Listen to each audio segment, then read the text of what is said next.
आदाब नाज़रीन, आप देख रहे हैं जी सलाम, आपके साथ मैं हूं शबनम हसन। इस वक्त की बड़ी खबर आपको बता दें, श्रीनगर में पीडीपी की अहम बैठक खत्म हो गई है। पीडीपी सदर महबूबा मुफ्ती के घर ये बैठक हुई है, जिसमें फारूक अब्दुल्ला समेत कई बड़े लीडर मीटिंग में शामिल रहे। इस वक्त की ये बड़ी खबर आपको बता रही है, श्रीनगर में पीडीपी की अहम बैठक खत्म हो गई है। पीडीपी सदर महबूबा मुफ्ती के घर ये बैठक हुई और इस बैठक में फारूक अब्दुल्ला समेत कई बड़े लीडर शामिल हुए। कयास लगाए जा रहे हैं कि कश्मीर के अंदर जो मौजूदा सूरत हाल है उसको लेकर यहाँ सियासी तौर पर जमीन तैयार करने की कोशिश की जा रही है और क्या इकदाम हो सकते हैं। इसके तहत इन तमाम मौजू पर तबादला ख्याल किया गया है इस मीटिंग में। हालांकि मीटिंग में क्या कुछ डिस्कशन हुआ, किन मौजू पर बातचीत हुई, ये तस्वीर अभी पूरी तरह से साफ नहीं हो पाई है, लेकिन ये अहम मीटिंग जरूर हुई है। पीडीपी सदर महबूबा मुफ्ती के घर ये बैठक बुलाई गई थी, जिसमें फारूक अब्दुल्ला समेत कई बड़े लीडर मीटिंग में शामिल रहे।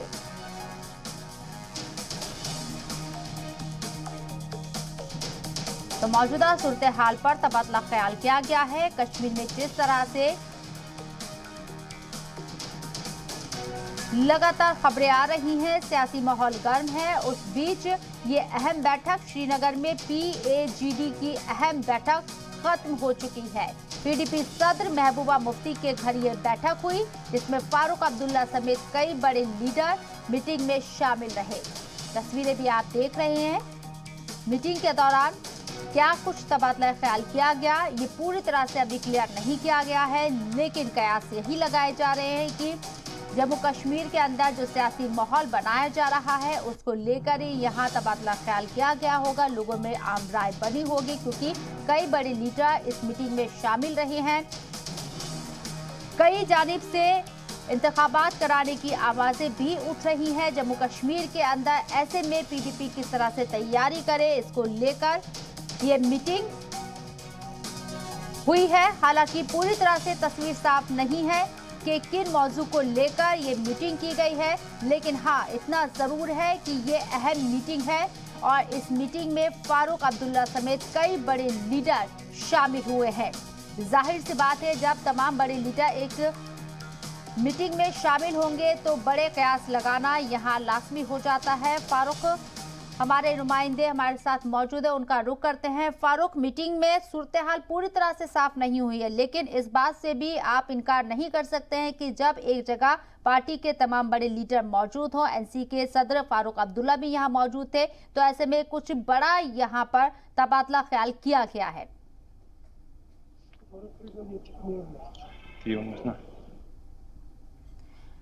फारूक, आवाज आ रही है आपको हमारी? बिल्कुल आवाज आ रही है। फारूक, मीटिंग को लेकर अभी ऑफिशियल कोई बयान सामने नहीं आई, किसी की बाइट सामने नहीं आई है, लेकिन इस मीटिंग को लेकर कयास लगाए जा रहे हैं कि जिस तरीके से इस मीटिंग को बुलाया गया है और तमाम बड़े लीडर ने इसमें शिरकत की है, उससे सियासत में एक नया यहाँ कयास लगाने शुरू हो गए हैं कि अंदर खाने कुछ ना कुछ ऐसा पक रहा है जिसमें अपोजिशन एकजुट होने की कोशिश कर रही है। बिल्कुल निसंदेह, जिस तरीके से इस मीटिंग में अपेक्षा ये जाहिर की जा रही थी कि डिलिमिटेशन को लेकर यहाँ पे बातचीत जो है वो होगी, लेकिन जिस तरीके से डॉक्टर फारूक अब्दुल्ला जो कि अध्यक्ष हैं पीएजीडी के, तो उन्होंने कहा कि वो आज डीआरडीओ को जो अस्पताल श्रीनगर में जिसका उद्घाटन किया गया जम्मू कश्मीर के उप राज्यपाल के द्वारा, तो उसकी उन्होंने सराहना की और साथ में उन्होंने कहा जिस तरीके से यहाँ के युवा को बिना किसी वजह से पकड़ा जा रहा है और उनको जेल में बंद किया जा रहा है, तो उस पर उन्होंने सरकार से नाराजगी जताई और उस पर रोक लगाने की उन्होंने बात की। और जिस तरीके से आज ये बैठक बुलाई गई, जिसमें खुद डॉक्टर फारूक अब्दुल्ला, महबूबा मुफ्ती जो अध्यक्ष उप अध्यक्ष हैं इस पीएजीडी की, वो भी मौजूद थी, और इसके अलावा जो हसनैन मसूदी जो नेशनल कॉन्फ्रेंस के वरिष्ठ नेता हैं वो भी यहाँ पे मौजूद थे, और उनकी उपस्थिति में भी ये मीटिंग यहाँ पे हुई, जिसमें खास तौर पर उन्होंने इस बात पर जोर दिया कि जो डिलिमिटेशन है उसको लेकर अभी वो कुछ कहना नहीं चाहते हैं, क्योंकि उन्होंने ये मामला जो है फिलहाल सुप्रीम कोर्ट में है और वो उन्होंने कहा कि जो ही सुप्रीम कोर्ट का फैसला आएंगे उसके बाद हम ये निर्णय यहाँ से लेंगे कि हमारी जो रणनीति होगी, खासतौर पर जो पीएचजीडी का गठबंधन है यहाँ पर, वो उसके बाद अपनी रणनीति जो है वो सामने रखेगी। फिलहाल उन्होंने इस बात पर कोई इशारा नहीं किया क्या डिलिमिटेशन अगर यहाँ पे की जाएगी क्या वो इसका विरोध करेंगे या फिर उनकी पार्टी का क्या स्टैंड होगा या पीएचजीडी का क्या स्टैंड इस पर होगा। फिलहाल उस बारे में उन्होंने कोई बात नहीं की, लेकिन उन्होंने कहा कि डिलिमिटेशन की जो अफवाहें चल रही हैं यहाँ पर, जिस तरीके से एक बार फिर माहौल ऐसा लग रहा है कि कुछ बड़ा होने वाला है, जैसे कि जो बीजेपी के वरिष्ठ नेता हैं कविंदर गुप्ता, आज उन्होंने भी बयान दिया है कि घाटी में कुछ बड़ा होने वाला है। तो उसको लेकर भी उन्होंने कहा कि हम भी सरकार से चाहते हैं कि वो क्या कुछ करने जा रही हैं। और उन्होंने डॉक्टर फारूक अब्दुल्ला ने जब उनसे ये सवाल पूछा गया कि क्या कुछ आपका स्टैंड रहेगा डिलिमिटेशन को लेकर, उन्होंने कहा कि फिलहाल हम भी रूमर्स ही देखते हैं, हम भी आप ही की तरह सुनते हैं कि ऐसा होने जा रहा है वैसा होने जा रहा है। लेकिन का बरसात गर्म है। जिस तरह से एलजी ने 2 दिन के लिए दिल्ली का दौरा किया, ये ऑफिशियल दौरा नहीं था, लेकिन इसे हल्के में नहीं लिया जा सकता कि दूसरी जो दिग्गज पार्टी है उनके 2 नुमाइंदे भी दिल्ली में मौजूद रहे और अधिकारी जो रैंक के ऑफिसर्स थे वो भी यहाँ पर मौजूद रहे। तो उसको लेकर कहीं ना कहीं अंदर खाने आवाजें उठने लगी है, इंतखाबात कराने की आवाज भी उठ रही है। हदबंदी को लेकर भी जो अपोजिशन जमात है वो यहाँ पर मुतालबा कर रही है। ऐसे में आपको क्या लगता है कि अंदर खाने कुछ ऐसा पक रहा है जिससे आने वाले वक्त में सियासत और गर्म हो सकती है? हालांकि कोई भी कुछ खुलकर बोलने के लिए अभी तैयार नहीं है। जी बिल्कुल, अभी खुलकर इस बात पर कोई कहने के लिए तैयार नहीं है, लेकिन जिस तरीके से हमें अभी माहौल लग रहा है, जैसे जम्मू कश्मीर के उपराज्यपाल हालिया दिल्ली लौट के आए हैं और जो जम्मू कश्मीर पुलिस के वरिष्ठ अधिकारी थे वो भी इनके साथ थे, साथ में जो चीफ सेक्रेटरी थे, उसके अलावा सिविल एडमिनिस्ट्रेशन के जो अधिकारी हैं वो भी उनके साथ थे। तो वहाँ पे गृह मंत्री से भी वो मिले, कई टॉप पॉलिटिशियंस भी उनके साथ मिले और उनकी बातचीत उस आपस में हुई और खासतौर पर जो अमरनाथ यात्रा है उस पे भी बातचीत जो है हुई, क्या अमरनाथ यात्रा होगी या न होगी उस पे भी अभी जो है चर्चा चल ही रही है। हम इस वक्त खुद भी मौजूद हैं, जो महबूबा मुफ्ती का निवास है वहां पे भी हम मौजूद हैं और अभी यहाँ पे जो प्रेस कॉन्फ्रेंस प्रेस ब्रीफिंग जो दे रहे थे डॉक्टर फारूक अब्दुल्ला, जहाँ पे उन्होंने कुछ अहम बातों का जिक्र किया। खासतौर पर उन्होंने कहा कोविड रिलेटेड जो वैक्सीनेशन प्रोसेस भी उन्होंने बात की कि जो ग्रामीण क्षेत्र हैं, पहाड़ी क्षेत्र हैं, तो वहां पे भी वैक्सीनेशन प्रोसेस जो है वो शुरू किया जाना चाहिए और वहां पे भी जो हेल्थ सुविधाएं हैं वो उपलब्ध करानी चाहिए, क्योंकि बहुत सारे ऐसे सीमावर्ती इलाके हैं जहां पे अभी तक पैरामेडिक स्टाफ जो है वो नहीं पहुंचा है, ना डॉक्टर हैं। तो उनकी ओर उन्होंने इशारा करते हुए कहा कि इस सिलसिले में मैंने जम्मू कश्मीर के उपराज्यपाल से भी आज बात की और उनसे भी मैंने कहा कि कम से कम जो ग्रामीण क्षेत्र हैं या फिर सीमावर्ती इलाके हैं वहां पे भी जो हेल्थ सुविधाएं हैं वो उपलब्ध करानी चाहिए ताकि उनको इस तरीके की जो मुश्किलात हैं अभी दरपेश वो दूर हो जाए। जी शबनम। बिल्कुल, जिस तरह से मीटिंग हो रही है, कोरोना पैंडेमिक था और जैसे ये पैंडेमिक कम हुआ है ऐसे में तमाम जो अपोजिशन जमात हैं वो एकजुट होना शुरू हो गई है। जाहिर सी बात है कोरोना वबा है, ऐसे में जम्मू कश्मीर को किस तरह से कोरोना से दूर रखा जा सकता है, क्या बेहतर इंतजाम होने चाहिए, इस पर जरूर तबादला ख्याल हो रहा है। लेकिन उसके बीच भी सियासत भी यहाँ पर अपनी चरम पर पहुंचती हुई नजर आ रही है। फारूक, आप हमारे साथ बने रहिए, एक बार फिर से आपका रुख करेंगे, लेकिन आपको बता दें जिस तरह से अब बड़ी खबरें लगातार सामने आ रही है, इसी दौरान पीएजीडी की अहम बैठक खत्म हो चुकी है और फारूक अब्दुल्ला की सदारत में जारी थी ये मीटिंग के बाद फारूक अब्दुल्ला का बयान सामने आया है। तो इस वक्त की ये बड़ी खबर, फारूक वानी हमारे नुमाइंदे हमारे साथ लगातार बने हुए। फारूक, यहाँ फारूक अब्दुल्ला का बयान सामने आया है, क्या आपको मालूम है उस बयान के बारे में तफसीली रिपोर्ट? देखिए, जिस तरीके से उन्होंने बात की, खासतौर पर उन्होंने जो अभी ओवरऑल सिचुएशन है कोविड-19 को लेकर उसकी उन्होंने चर्चा की और बार बार उसे डिलिमिटेशन के बारे में पूछा गया, क्योंकि ये आशंका जताई जा रही थी कि डिलिमिटेशन के ऊपर बात होगी और प्रेस वार्ता में उन चीज़ों का जिक्र होगा। लेकिन बार बार पूछने के बावजूद उन्होंने कहा कि अभी उन्होंने ये मामला जो है सुप्रीम कोर्ट के हवाले किया है और वहाँ पे क्या कुछ सामने आता है और डिलिमिटेशन कमीशन के जो अध्यक्ष हैं वहाँ से उनको क्या कुछ सामने आएगा, क्या निर्णय लिया जाएगा, उसके बाद उनकी पार्टी के साथ साथ जो पीएजीडी हैं उनका क्या स्टैंड रहेगा, वो आगे जाकर ये तय करेंगे। बिल्कुल, पैरामिलिट्री फोर्स जो 5 रियासतों में इलेक्शन थे, असेंबली इलेक्शन थे, उसमें लगी हुई थी, लेकिन अब फिर से एक बार कश्मीर का रुख कर चुकी हैं। और जिस तरीके से लगातार अपोजिशन कह रही कि कुछ बड़ा होने वाला है, तो क्या इस तरफ भी कुछ अंदेशा नजर आ रहा है कि वाकई में रियासत में कुछ बड़ा होने वाला है सियासी तौर पर? जी बिल्कुल सही। जिस तरीके से अभी माहौल लग रहा है और सभी राजनीतिक दल भी ये सवाल पूछ रहे हैं कि घाटी में क्या कुछ होने जा रहा है और सरकार इस सिलसिले में अपनी नीति जो है वो साफ करे, उनकी पॉलिसी क्या है इस बात को लेकर वो साफ करे, क्योंकि ऐसी बहुत सारी अफवाहें चल रही हैं कि जम्मू कश्मीर जो है जम्मू को अलग किया जाएगा और कश्मीर घाटी को अलग किया जाएगा। और ये भी खबरें आ रही हैं कि जो अनंतनाग जिला है उसको जम्मू से जोड़ा जाएगा, वेरिफिकेशन होगी और इसके अलावा कई सारी चीजें होगी, पंडितत्व को लेकर भी बातें हो रही हैं, उनको अलग से बसाया जाएगा। तो ऐसी कई अफवाहें हैं अभी जो चल रही हैं घाटी में। और जैसे कि इससे पहले सज्जाद गनी लोन जो कि दिल्ली में भी मौजूद थे, उसके अलावा जो अपनी पार्टी के अध्यक्ष अल्ताफ बुखारी भी वहां पे मौजूद थे। तो उसके बाद सज्जाद गनी लोन ने कहा कि अब उन्हें यकीन नहीं है कि अफवाहों पर भी अब वो यकीन करने लगे हैं, क्योंकि अफवाहें भी पास्ट में सही साबित हुई हैं। ऐसे में उन्हें लगता है कि शायद अब की बार भी कुछ बड़ा होने वाला है। और इसको लेकर जिस तरीके से फारूक, 370 की मंसूखी के बाद से जो सियासत है जम्मू कश्मीर की वो 2 धड़ों में बंटती हुई नजर आई है। इस हवाले से कुछ अपडेट?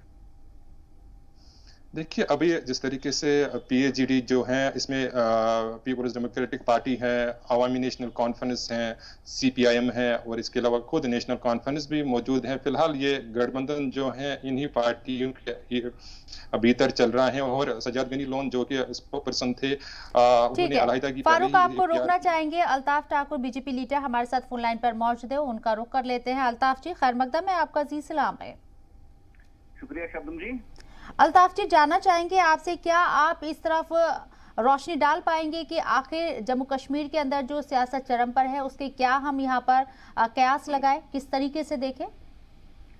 देखिए शबनम जी, पिछले 2 दिनों से कश्मीर में खासकर कश्मीर में जो रूमर्स फैल रहे हैं बड़ी कि जम्मू खुदा अलग हो रहा है, कश्मीर अलग हो रहा है, अनंतनाग को जम्मू के साथ जोड़ा जाएगा, अब 5 जोन होंगे, ये खाली रूमर्स है।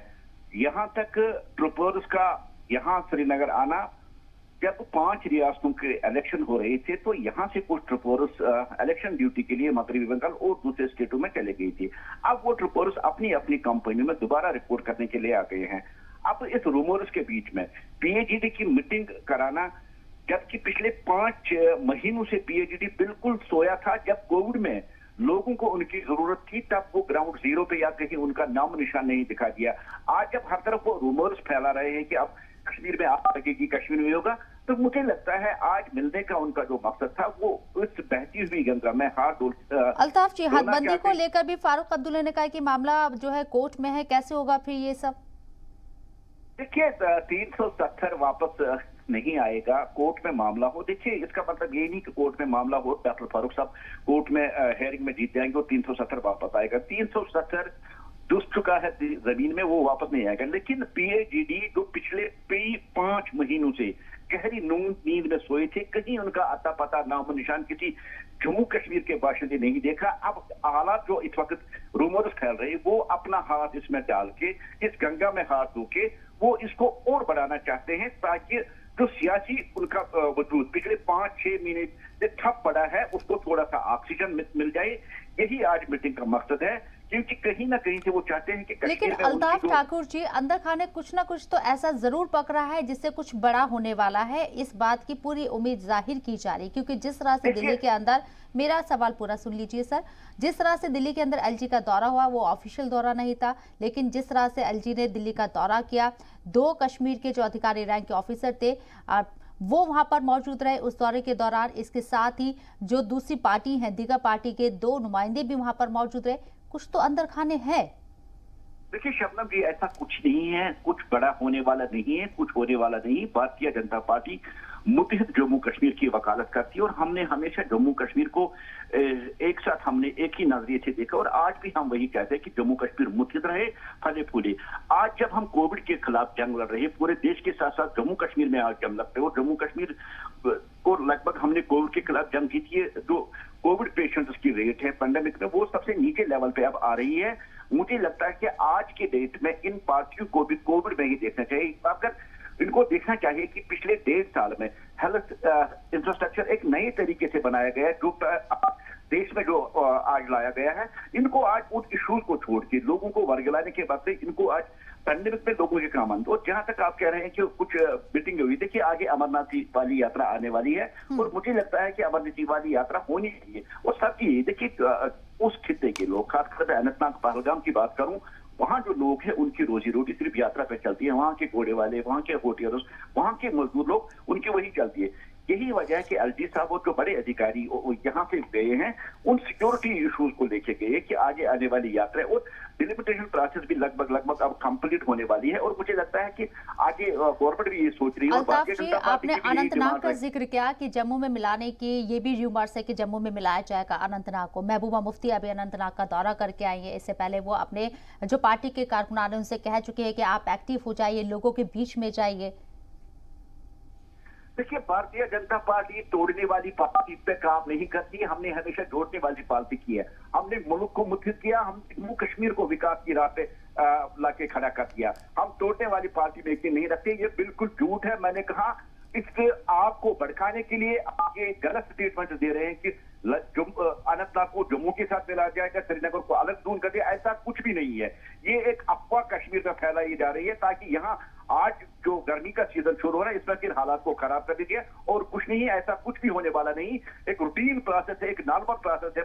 यहाँ से ट्रिपर्स का आना, ट्रिपर्स का एक नॉर्मल प्रोसेस के साथ होता है। और जहां तक आप सिक्योरिटी इश्यूज की बात करें, देखिए ट्रिपर्स आना आगे आने वाली यात्रा के लिए भी ऐसा है कि, और यकीनन के साथ मैं कह सकता हूँ सेंट्रल गवर्नमेंट बड़ी संजीदगी के साथ इस पे सोच रही है कि यात्रा शुरू हो और लोग आके यहाँ दर्शन करें और जो उस इलाके के खित्ते के लोग हैं उनको रोजी रोटी मिले। चलिए, बहुत बहुत शुक्रिया अल्ताफ जी, आपका हमारे साथ जुड़ने के लिए, बात करने के लिए। फारूक, आपका भी बहुत बहुत शुक्रिया तमाम जानकारी हम तक पहुंचाने के लिए।